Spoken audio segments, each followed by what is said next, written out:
and thank you for joining us today. I'm Carol Jenkins. The program is Black America, and our topic today is education. And with us to explore this complex and often confounding subject, Jahana Hayes, Connecticut's 2016 Teacher of the Year, one of 4 finalists for the National Teacher of the Year Award. She is a history teacher at the John F. Kennedy High School in Waterbury, Connecticut, and is just back last night from that final interview in Washington with your 3 opponents, shall we speak, the other teachers who may become National Teacher of the Year. What was that like? Well, good morning. That was an experience. I'm glad it's over. But it was very exciting to see the investment in education and the forward-thinking vision of the other 3 teachers. And, you know, I kind of feel like we have the same goals, just taking a different path to get there. So that works for me. Right. Well, one of the great things about the internet is that, the National Teacher of the Award, you posts everything. Everything. So they posted your entire application, which spelled out exactly how you wanted to change education, period. So yes. What's the uppermost thing that you want to do? First off, what do you want to change? I think that we have to do more to connect communities. Education is not something that only happens inside of a school building. So I think that we really have to do more to look at all of the stakeholders in the community and really engage them as partners for students. That's the only way this is going to work. So it's breaking down those walls. All of them. All the walls. Yes. It becomes the whole community. The whole community. What do they call that? A wraparound? Everyone, yes. Yeah, engage. I always start by asking our guests what their childhood was like. Where do we place you in Black America? Where did you grow up? And who are the biggest influences? My childhood. I think complex is a great word. And it's interesting because, like you said, with the internet and the media, I see so much of my life being played out, and people are almost empathetic. And I kind of say, that's not really what That's not why you say it, because you are the perfect person to be the teacher for every single person going through school, because you really had a very, very difficult childhood. You know how hard it is to get an education. Tell us a little bit about it. But like when I think about my own childhood, yes, I grew up in one of the housing projects in the city where I work. In Waterbury. Not a good place. In Waterbury, right. Not a good place. However, great people. I relied on that community. I mean, I always was in after-school programs. We always had summer programs. I was in the drill team. I was in Girl Scouts. And all of these programs were community-sponsored events. So for me, that whole concept of community is the only thing I know. My community saved me. So on the one hand, people looked at it as a depressed, drug-infested, crime-ridden place, but that was home for me. So all of those people, all of those parents, all of those grandparents made sure that I was safe, made sure that we were safe. So I understand the power of community. And yet your life took a detour when you were in high school. In high school, which is very interesting because I think people believe that if you're smart, you'll do well in school. And it takes so much more than that, because I always did well in school. I was a good student, high-performing student, and I got pregnant in high school, which was, at the time, I was 17. I had to go to an alternative program. It was called the Teenage Parent Program, and it was weird for me because I had always done well, always an honor student, and now here I was in this makeshift program with a substandard curriculum, and I'm thinking, my brain still works. Right. I'm just as smart as I ever was, but it was almost like the system had given up on me. The teachers had given up on me. You had been sidetracked. Absolutely, absolutely. And if I had, when I think back to those experiences, the message that was coming was, this is the end of your story. Get your diploma, but that's it. And I think that's kind of the message that was coming to me. And yet, you persevered. You finished high school in that makeshift. Yeah. Got a job as a nurse's aide. Yes. Raised your child, had another child. Yes. And then what took you to the classroom? Well, I always wanted to be a teacher. I didn't think that it was still possible. I didn't think that college was still possible. And it's very interesting because I remember so clearly just saying, this is not my life. You know, I was going to work. I was, you know, supporting myself. I had health insurance, which my grandmother said was the most important thing. But I just remember. She was right. Yeah, this is not my life. Right. And when I first enrolled in school, I enrolled in the community college, and I was a little bit embarrassed by that, interestingly enough. I was like, you know, if I don't do well, if it doesn't work out, and I just thought I had so much more potential. And now I realize that all of those pieces, you know, are a part of who I am. So I enrolled and I worked third shift, went to school full-time during the day, which when I think about it now was the craziest thing ever. So I worked 11 p.m. to 7 a.m. I came home, I sent my children off to school, and I was in class from like 10 to 4. So my grandmother, my aunts, my whole generation pretty much was like, I don't know what you're doing or why you're doing it, but we're just supposed to help. And that's what they did. And I was delighted to hear that daughter that you had got pregnant with at 17 is also now a teacher. My daughter has definitely changed the narrative in my family. I remember very clearly bringing her to class with me sometimes, you know, having to go at night to the library and taking her with me. And she graduated high school, went right to college in an education program, got her master's degree, is teaching high school. In Waterbury.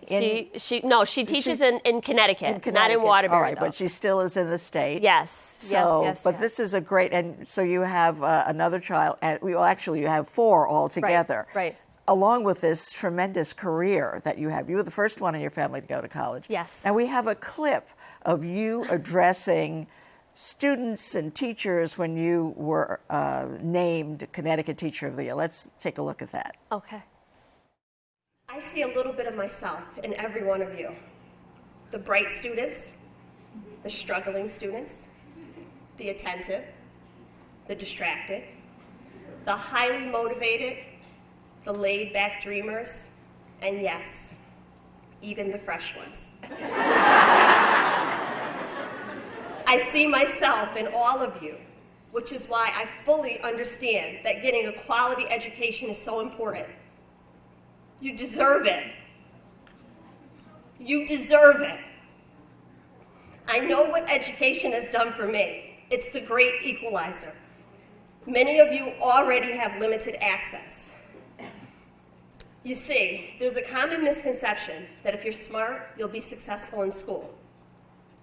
I know firsthand that that's not all it takes. You have to balance life's challenges and adult problems that interfere every day with your educational opportunities and only exacerbates any real chance at success. Like so many of you, I relied on teachers as my sole source of information about higher education. So as a teacher, I try to seize every opportunity to remind you every day that education is a catalyst to success. You were wiping away tears there. Yes. So was I when I first saw it. It was I remember that. So compelling. The other thing you said there was, I love teaching. And when I looked at that and I said, I don't think I've ever heard anybody say that, at least not recently. Yeah, you love it. I do. I do. I mean, tell us in why. that room, what you can't see is that there's about 500 kids in the auditorium, and I'm speaking directly to every single one of those kids. And I think the thing that draws them to me is that, I share this often, that I identify with every one of them because I've been through so many different stages. You know, I was a high-performing student. I was fresh at times. You know, I was active and involved. I was detached. You know, now as a parent, I'm a two-parent household. I was a single mother. You know, so I see all of those, and I realize that every single one of those people is just as important as every other one. You know, all of them contribute to this narrative. And sometimes I think we lose sight of that. We think that there's a traditional path to education, that this is what this should look like and this is how people should perform. And that's not what we're dealing with in education today. Yeah, one of the things that you've been cited for is your running of the SOAR program. Yes. In this high school of 1,300 kids. And you've got about 300 kids that are gifted. Yes. It's described as the elite academy. So, and you've had great success with that, getting these kids into college or whatever careers that they want. I think that's an important piece, that college is not necessarily the absolute end. It is not. So, it is not.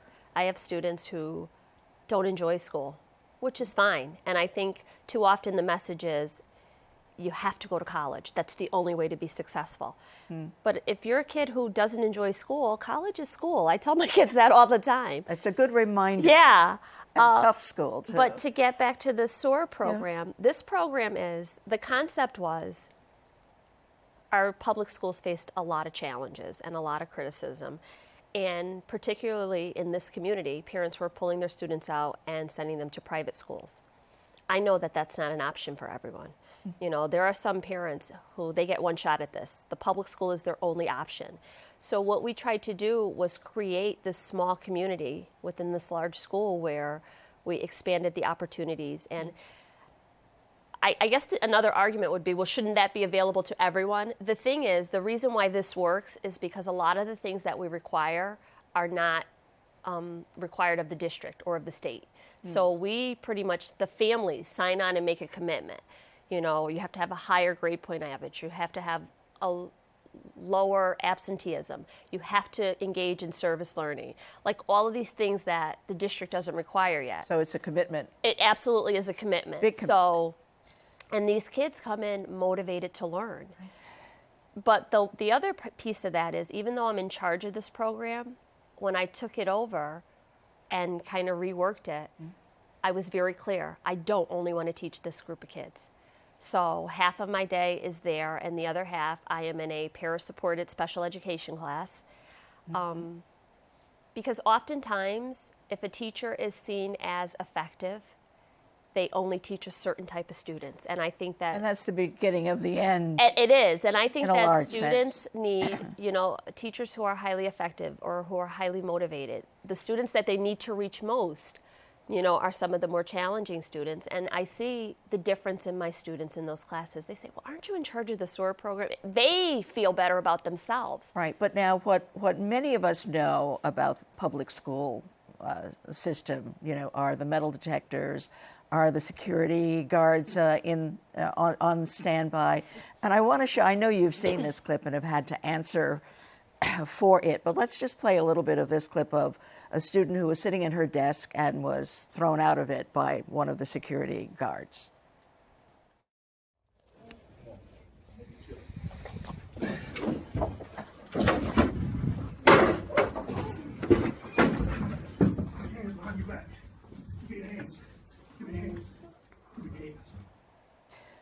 So we have so much evidence by way of cell phone, by the way. In these classrooms, we wouldn't have known that beforehand. But that's what most people think, that it's so hard, and that for teachers, it's really hard to teach. It's hard to get respect. It's hard to keep control. It's hard to. Is that your experience? Is that what you see other teachers going through? Well, teaching is not a job. Teaching is a lifestyle. And to get respect, first you have to give it. And that's where I begin. That video, I've seen it before, it breaks my heart, because I think at the core of who I am as a teacher is to always remember that that's somebody's child. And so many things could have happened differently there. The other students could have been removed from the room. It could have been de-escalated in so many different ways. And teaching is not a black and white profession. We have young people who come with so many different layers, and they have not figured out or learned how to work through those layers. And that's our job too. We look at it as adults and we could say, well, the person shouldn't have done this, or, this is a set of rules and this is a set of standards. This is where we learn how to work within those rules and standards and conduct ourselves accordingly.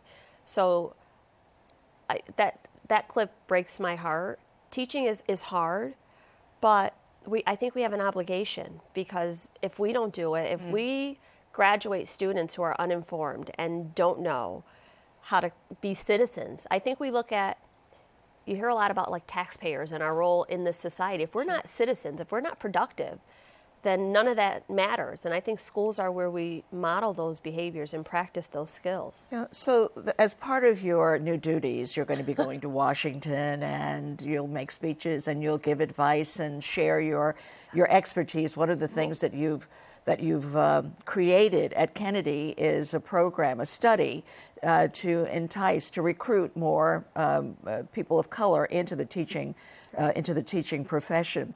Where are we as you see it now? I think that it's the Every Student Succeeds that has replaced No Child is Left Behind. Yes. I mean, I guess the narrative is better. The thing with, I think that even with No Child Left Behind, we have well-intentioned policymakers who, I don't think anybody sits around in a room and says, we're going to do all these things that are going to be a detriment to children. But what I think happens is sometimes the policy or the language does not translate at the local level, or it gets lost in so many layers. So one of the things that I think is exciting about the Every Student Succeeds Act is that there's a little bit more local control.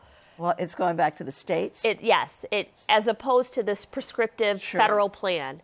Because what I've found when I'm talking to teachers from around the country, the needs of my community are very different than the needs of, I don't know, West Virginia and Appalachia. Sure. Because you're urban, absolutely, low income. And I think that schools need to have. I mean, I'm not saying give up all federal control, because we all know we don't want that either. Common Core still is there, right? For some schools, some states are phasing it out. There are waivers being offered, but I think that education is evolving, and we really have to be a little bit more creative in our approach to it, a little bit more personalized. And I think with Every Student Succeeds, there's a little bit more opportunity for that. Yeah, and perhaps a little less demanding. We have one more clip.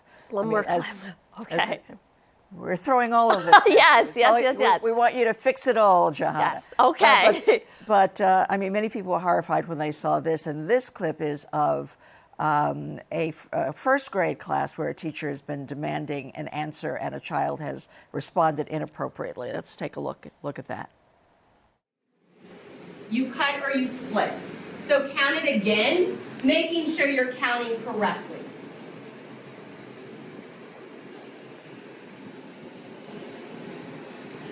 Count.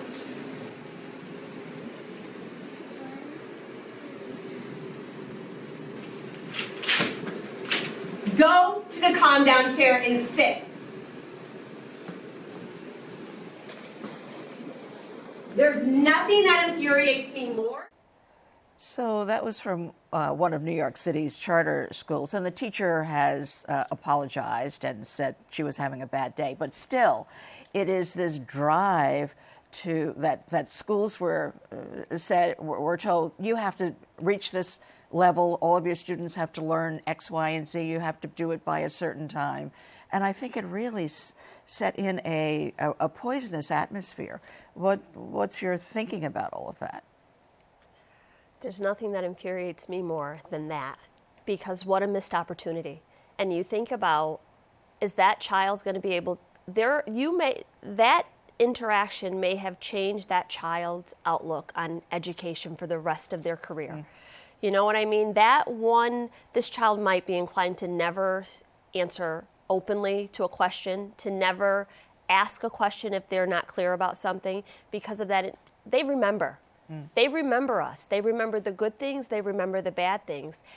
And I understand what you're saying. We're under this high-pressure atmosphere, but we're the adults. My students always say to me, you're always so happy. Why are you always smiling? I'm not always so happy. But when I'm there and I'm with them, they have enough baggage. They have enough problems of their own. They don't need my problems. They don't need my baggage. We chose this career. We have a different level of obligation. So even on a bad day, that's not acceptable. Now, your program, you've been asked to expand your program of recruiting more teachers because we need more sympathetic, eager teachers who love the classroom, who love the children and can deal with the often, because I'm a person who believes in public schools and actually believes in unions so that the teachers get paid. I mean, that's just what I believe, you know, but there are so many other people who believe that charter is the way to go and let's divert the money there. Public school and how we get them to operate better. We know that there are issues of student violence, of student misbehavior. How do we deal with that rather than having outside or hired security force come into the school to stand in the hallways? I think that, again, that's not really just a school issue. I think that we need to get communities involved. If students have strong connections to community, to home, what I found is when I try to make contact with all my parents very early in the school year. I'm out in the community. And through those relationships, my students are less inclined to misbehave because they've seen me at their church or in their community, or I call their mother often enough. And those relationships, although they seem like they're not connected or related to education, make all the difference. You cannot teach in a bubble. And I think that's one of our challenges. Many of our teachers are not connected to the community. They come in, and so the students don't see them as people. They see them as the teacher who comes, who goes, and there really isn't that sense of connectedness. And for me, that has seemed to be what has been a game changer in my classroom, that sense of connectedness. You know, my students see me every weekend out in their community, you know, cleaning up their neighborhoods, working on their streets. And it just, you know, you come in the next day and it's good morning. It's right. Well, and little by little, you start to see that they want to do well. And then another thing is, if a student does, I mean, I celebrate everything in my class. You know, if it's 2 points higher than the last test, we celebrate. And kids respond to that. They want to do well. So the answer is not simply hiring outside security and addressing the behaviors. How about address some of the issues that led up to those behaviors? I think we're very reactive. You know, how do we answer to this when it's time for suspension? How about preventing it before we get to suspension? Yeah, and we would all agree with that. But the question is, how do you do that? I mean, I totally agree that it has to be open school. You know, in the neighborhood, school is everywhere, and parents and all of the community and all of it worked in your case. But how do we financially get there? How do you find the people who are willing to go above and beyond the way you do every single day? Well, that's just it. There's no financial incentive to this. Right. That's the tricky part. You know, there has to be an investment, a human capital investment that takes place before any financial incentives ever take place. And I get it. I believe in unions. I'm a member of a union. I look at teaching as a profession. You know, it has to be protected on so many levels. And I remember very early in my career, some of my colleagues saying, "What are you doing? You can't stay after. You can't come in early. You know, you're ruining it for all of us." And it was important enough to me because, again, I always think back to my own childhood. You know, I stayed after school because I didn't have a computer at home. So when we have this argument where our day starts at 7 and ends at 2, there's so many things that need to happen after 2. So I think also a firm believer in 7-day-a-week, 20-hour school. But the doors open 24 hours at any rate. Absolutely. You know, so. And that, I think, is the tricky part because it's almost unfair because you can't even judge people who can't do that because people have families, people have different obligations. So sometimes what happens in my building is someone will say, well, I can come with you on Saturday, but I can't do the Tuesday thing, which is fine, which is totally fine. And I think that if we just multiply those opportunities, you know, but it's hard because people have lives and people feel like we're already not compensated for the time we put in. So to add another layer, it's just asking too much. Yeah, but here's the great opportunity for you. You're going to be going to Washington. You're going to be meeting with the president, and you're going to be giving advice to the education secretary, John King, who's... I've met him. Yes, the president has now officially nominated him. He's acting now. And so you're going to say to him, John, this is what you've got to do. What's on... Give us that list again. 1, 2, 3. John? 1, 2, 3. We have to personalize our learning so that we're reaching the kids in those communities, and their families, all the stakeholders feel that they're included. And that's going to look different from community to community. So we have to be mindful of that. Two, we have to never lower the bar, but put tools and resources in place so that all students, education has to be a lot more equitable. You know, it's not about giving everybody the exact same thing, but it's about giving everybody exactly what they need. And Interesting way of putting it. yeah, I like absolutely. That, yeah. And 3? We have to elevate this profession. Here you go. When you said, you know, I've never seen anyone saying, I love being a teacher, we have to make it so that everyone who is in front of our children loves being a teacher. And the people who don't love it, maybe we could find something else for them to do. Find something else. Yeah, but we need to elevate the profession. Right. You know, because there are so many people just like me out there, but those aren't the people you hear about. We really have to do more to make teachers feel respected and appreciated and share their stories and hopefully inspire and encourage someone else to do the same thing. So that it becomes a respected profession Absolutely. again. Absolutely. Because there was a time when that was the Absolutely. I thing mean, to teaching do. is not a vocation. It's not, you know, when we go back through the history of teaching, I tell my students about, you know, teachers being paid in apples and glad to get it, you know, because they wanted to do this. And now you poll students and you might get a handful. I want to be a teacher, maybe, but not really. And that has to change. There needs to be a complete culture shift, you know, a campaign about what does teaching look like. So Okay. that's a perfect world for me. I love your list. We want to hear what he has to say about it. We'll see. The president has to say about it too.